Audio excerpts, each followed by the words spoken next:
Hello, hello! Welcome back to Brenda's Books. Happy Thursday and happy December. Thank you for coming back to listen to more of Queen Andraya. Within 2 weeks, I will be bringing bonus content to you, and next week I will tell you exactly how you can do that. But today we are on Chapter 43. Here we go. Chapter 43. Out of Despair. Once the travelers reached the top of the hillside, the narrow paths finally opened up and spread out into a vast, wide space of flat yellow sand that stretched for miles. At least it appeared to be so. Andraya knew it was not really that far, since she could already see her majestic ship, still anchored at bay, bobbing in the water. "There's our freedom," whispered a slave from behind the queen. Just then, the entire group dashed ahead, running through the sand, as if it were a race. It did not matter that their skinny legs were bruised and beaten. They were happy. They were free. Their excitement was just enough to keep the queen's own 2 feet moving forward. "You have brought many people out of despair," whispered Steffan, tightening his grip on her hand. "I had help," Andraya said, smiling up at him. Every single person climbed onto the ship before the queen and the prince even reached it. "I am so relieved my ship is still here," said Andraya. "So am I," said the prince. Andraya turned to face him. "All right, everyone has made it. Now how are we going to find Hudson?" Steffan took a deep breath. "I think you should stay here with the slaves and—" "You mean my people?" Andraya interjected. Steffan smiled easily. "Yes, of course. I think you should stay here and I will go search for Hudson. I will probably have to find a horse again." He looked around at the open landscape. "Perhaps you can borrow this man's," said the queen, motioning with her head to where she saw a beautiful mare galloping swiftly toward them. The rider wore a bright, loose shirt that flapped in the wind. He waved a high, vigorous arm in the air. "What is he yelling?" Steffan asked. "I do not know," said the queen. But then she understood him. "Andraya!" the man called. "Why is he calling your name? Who is he?" Steffan asked. Andraya squinted in the bright sunlight. "It is Trayson!" She sprinted toward the advancing horse, and Steffan kept pace with her. Soon enough, Trayson halted his horse next to the couple. "Hello, Queen Andraya." "Hello." The queen could not think of anything else to say. Trayson released a heavy breath. "I am so happy you are alive, the both of you," he said, nodding toward Steffan. "You as well," the two said in unison. Trayson smiled at that. "Who do you have with you?" Andraya noticed for the first time a large figure sitting behind Trayson. His large, filthy head hung low against Trayson's back. "Ah, yes. This man has been very anxious to find you." The figure lifted his maimed face to look at Andraya. "My queen," he rasped. Andraya slapped a hand over her mouth. Even through that maimed face, she knew it was him. "Hudson?" "I am so sorry I failed you," he rasped again. "Oh, no. Andraya darted over to his side. "Please help me get him down," she said to Steffan.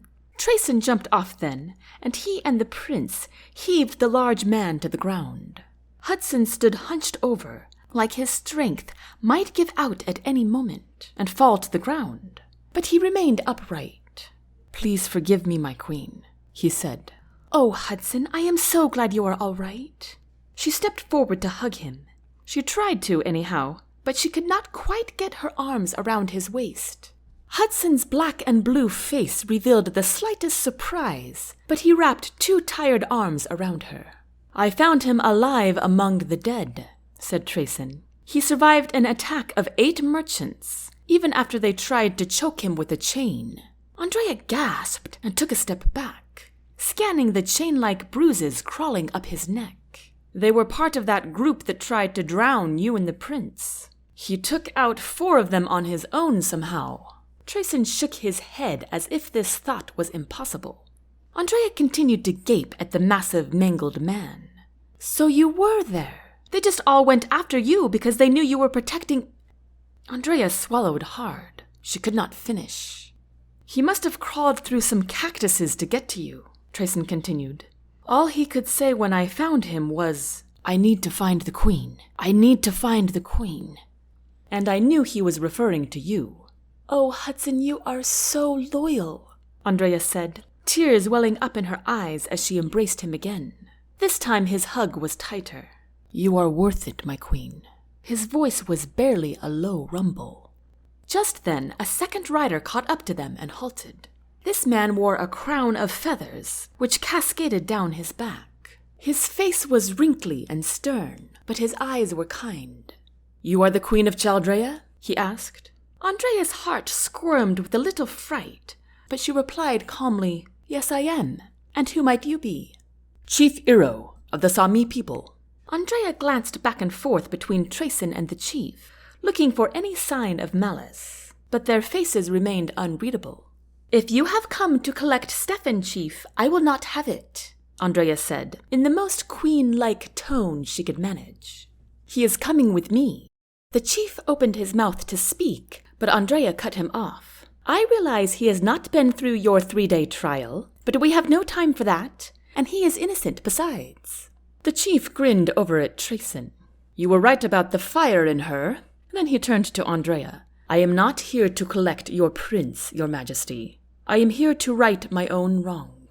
He jumped off his horse and bowed to Steffan, opening his long feathered coat. You have been injured greatly by the ill doings of my people. I ask for your forgiveness. Andraya took a step back, not expecting this at all. Steffan bowed to the chief as well. All is forgiven, Chief. Thank you. The chief looked surprised by Steffan's response. He looked to Trayson again. You were right about him, too. Trayson nodded, lifting one side of his mouth. I explained everything you told me to the chief, Andraya. He believed me. Now his lips split into a full grin as he looked to his leader. Chief Iro placed a hand on Trayson's shoulder. Trayson has always been trustworthy, and he has a special talent for noticing it in others. And he has convinced me that, perhaps, there are some practices of our people that need to be changed. Like trusting Teska's father, who has nearly lost his rational mind in the first place, to still understand what a peacebreaker is. Or judging someone because of their title. Then he gave Andraya a small smile.